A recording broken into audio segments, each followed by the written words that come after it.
Hi guys, welcome to our channel audio stories with Maitri. నా channel ని ఎవరైనా first time చూస్తున్నట్టయితే తప్పకుండా లైక్ చేయండి, షేర్ చేయండి అండ్ సబ్స్క్రైబ్ చేసుకోండి. నా ప్రేమ నువ్వే పార్ట్ 77. ఇక లేట్ చేయకుండా స్టోరీలోకి వెళ్ళిపోదాం. ఏంటి సింధు, రాత్రి మన మధ్య ఫిజికల్ గా ఏం జరగకుండానే నీకు కడుపు నొప్పి వచ్చింది? నాటకాలు ఆడుతున్నావా? కామ్గా ఇంటికి రా మీ నాన్నని తీసుకొని అంటాడు సాకేత్ కాల్ చేసి. సింధుకు ఈ మొదటిసారి ఒక వ్యక్తిని చూసి భయపడుతుంది. దానికి కారణం వాళ్ళ నాన్న. ప్రతి మనిషికి వీక్నెస్ ఉంటుంది అనడానికి ఇది నిదర్శనం. ఎంతో ధైర్యంగా తెగువ చూపించే సింధు ఇవాళ పిల్లిలా మారిపోయింది. పరిస్థితులు అయితే ఎవరిని ఎలా మారుస్తాయో చెప్పలేం. లేదు సాకేత్, నాకు నిజంగానే స్టమక్ పెయిన్ వచ్చింది. ఇన్ఫాక్ట్ నాకు పీరియడ్స్. ఇంకా అక్కడ ఉండలేకనే కదా ఇక్కడికి వచ్చాను అంది. నిజమా? అయితే నువ్వు మన హాస్పిటల్ కి రా, డాక్టర్ తో చెక్ చేపిస్తాను అన్నాడు. వాట్ నాన్ సెన్స్, చిన్న విషయం నమ్మడానికి ఎంత రాద్ధాంతం చేస్తున్నావేంటి అంటుంది ధైర్యం చేసుకొని. ఇది చిన్న విషయం కాదు. మీ నాన్నకి 50 కోట్లు నేను అడుగుతానని మెంటల్ గా ప్రిపేర్ చేయడానికి అక్కడికి వెళ్ళావు. అవునా? నేను నీ భర్తని సింధు, నువ్వు నన్ను నమ్మాలి. అయినా నీ ఆస్తి ఎవరిది చెప్పు?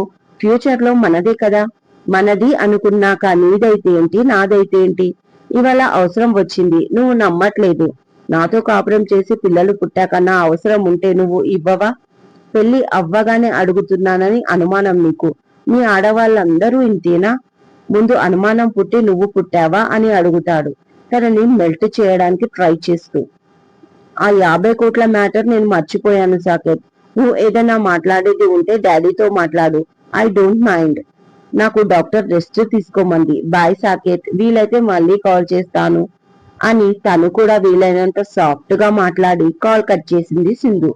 ఛ, ఎవరూ పనికిరారు డబ్బు అవసరం అయ్యేసరికి. పెళ్లి అయిన 2 రోజులకే 50 కోట్లు కావాలంటే ఎంత తలమాసినోడైనా తిక్కల ఎదవైనా ఇస్తాడా? కానీ వేరే ఆప్షన్ లేదు నాకు. ఈ న్యూస్ ఇంకా స్ప్రెడ్ అవ్వక ముందే ఆపాలి. కొత్త కారు, గోల్డ్ అమ్మిన 30% వస్తుందేమో, మిగతాది ఎక్కడి నుంచి తేను? ఓ గాడ్, ఇలా చిక్కుకున్నానేంటి?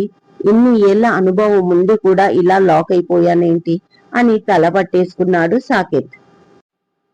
రానాకి సింధు నుంచి కాల్ వస్తుంది. జరిగిందంతా తెలుసుకున్న రానా, యూ డోంట్ వరీ, వాడు ఏమి చెయ్యడు నిన్ను, నువ్వు అక్కడుండు.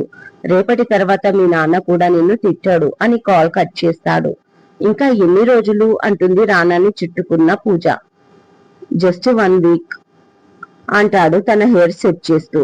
1 వీక్ లో మన పెళ్ళా అని అడుగుతుంది. అంటే తమరు పెళ్లి గురించి అడుగుతున్నారా? కాస్త షాక్ అయిన రానా అడుగుతాడు. అవును మరి అంటుంది యాటిట్యూడ్ గా పూజ. ఓ గాడ్, ఇంటికి రావడానికి అడుగుతున్నావేమో అనుకున్నా అంటాడు తను ప్రేమగా చూస్తూ. ఇంటికి వస్తే ఏముంది, మీరు హ్యాపీగా ఆఫీస్ కి వెళ్ళిపోతారు. ఇక్కడైతే డే అండ్ నైట్ నా చుట్టే తిరుగుతున్నారు. నాకు ఇదే బాగుంది అంటుంది పూజ. పైకి కనపడవు కానీ నీలో చాలా స్టోరీ ఉంది అంటూ తన 2 చేతులతో ఆమెకు కితకితలు పెడతాడు. వద్దు బాబా ప్లీజ్ అంటుంది నవ్వుతూ. ఒక మాట చెప్పనా? కితకితలు ఆపి అడుగుతాడు. హా చెప్పు అంటుంది. అనవసరంగా టైం వేస్ట్ అవుతుంది, ఫ్యామిలీ చేసుకుందామా? ఇప్పటికి మొదలు పెడితే 2-3 నెలల్లో రిజల్ట్ వస్తుంది. మళ్ళీ పెళ్లితో పాటు బేబీ షో కూడా కలిపి చేసుకోవచ్చు. ఖర్చు కూడా కలిసి వస్తుంది. ఏమంటావు అంటాడు కొంటెగా రానా. చీపో బావా, మీకు సిగ్గు లేదు అంటుంది సిగ్గుల మొగ్గ అయిపోతూ పూజ. టైం వేస్ట్ అవుతుంది నీ చుట్టూ తిరుగుతూ. నాకు కూడా నన్ను నేను కంట్రోల్ చేసుకోవాల్సి వస్తుంది. నీ పక్కన పడుకుంటే నిద్ర అస్సలు రావట్లేదు నిన్ను చూస్తుంటే నాకు అన్నాడు. ఛీ, ఇన్ని మాటలా? ఈ మాటలు నేను అమ్మకి చెప్తా ఉండు అంటుంది. చెప్పు, అత్త నా వైపే మాట్లాడుతుంది అన్నాడు. అబచా, ఎలా అని అడిగింది. నువ్వు ఏ విషయమైనా చూసుకో, నేను తప్పు చేశాను అంటే నమ్మదు. నేను నిన్ను తిట్టినా గ్యారంటీగా నీ తప్పే ఉండి ఉంటుంది అని నిన్నే తిడుతుంది తప్ప తను మాత్రం నాపై సీరియస్ అవ్వదు.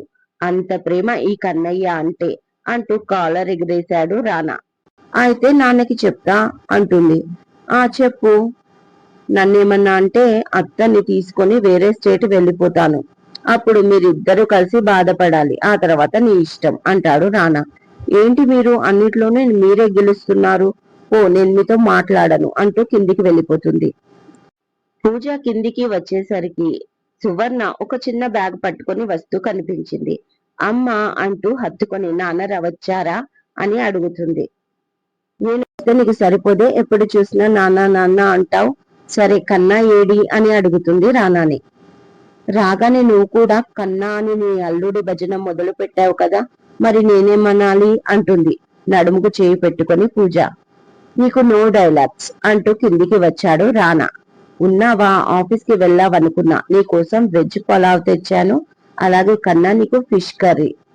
ఇద్దరూ తినండి, పదండి లంచ్ టైం అయింది అంటూ డైనింగ్ ఏరియాకి తీసుకెళ్తుంది సువర్ణ. ముగ్గురు కలిసి భోజనం చేస్తూ ఉంటారు. మధ్యలో ప్రకాష్ వస్తాడు. తను కూడా తింటూ మాట్లాడుకుంటారు. నెక్స్ట్ ప్రోగ్రామ్ ఏంటి అని అడుగుతాడు ప్రకాష్ రానాని. సింధు మళ్ళీ కాల్ చేసిన విషయం క్లుప్తంగా చెప్పి, ఇక యాక్షన్ తీసుకునే టైం వచ్చేసింది మామయ్య, లేకపోతే సింధు ప్రమాదంలో పడుతుంది. జయ అత్తని రమ్మని చెప్పాను ఏమి, అలాగే ధర్మ మామయ్యని కూడా అన్నాడు రానా. ధర్మ హట్ అవుతాడేమో అంటాడు ప్రకాష్. ఆ మాట వినగానే, అయితే అవ్వని, మనల్ని మన కూతురు లైఫ్ తో ఆడుకోవాలని చూడలేదా ఆ సింధు? క్షమిస్తారా? తనని తగిన బుద్ధి వచ్చింది దానికి అంటుంది కోపంగా సువర్ణ. కరెక్టే వర్ణ, కానీ అది కూతురి విషయం. ఏ తండ్రికైనా కూతురిపైనా ప్రేమ ఉంటుంది. వాడు ఎంత పాపాత్ముడైనా కఠినాత్ముడైనా అంటూ ప్రేమగా చూసుకుంటాడు పూజని. తండ్రి ఫీలింగ్ అర్థం చేసుకుని గట్టిగా పట్టుకుంటుంది పూజ ప్రకాష్ ని. అబ్బా వీళ్ళ సెంటిమెంట్ చూడలేకపోతున్నా అత్త అనగానే, అవునరా మరి ఎక్కువ చేస్తున్నారు అంటుంది సువర్ణ కూడా.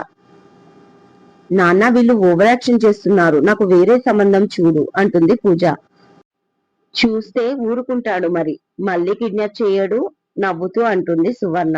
అమ్మో నా వల్ల కాదు మీ అమ్మ ఏడుపులు, ఆ టెన్షన్ నేను తట్టుకోలేను. ఈ జన్మకు వీడితోనే ఫిక్స్ అయిపో, ఎందుకంటే వీడికంటే మంచోనే నీకు తేలేము అని నవ్వుతాడు ప్రకాష్. సిగ్గుపడిపోతుంది పూజ రానని గర్వంగా చూసుకుంటూ. న్యూస్ ఛానల్ తో మాట్లాడి హడావిడిలో ఉంటాడు శర్మ. ఒక న్యూస్ ఛానల్ 25 కోట్లు డిమాండ్ చేస్తుంది. ఇది తప్పు న్యూస్ అని ప్రూవ్ చేస్తూ, మేము మీకు సపోర్ట్ గా అన్ని ప్రోగ్రాంలు చేస్తామని డీల్. దానికి ఓకే చేసి ఇంటికి వస్తాడు శర్మ.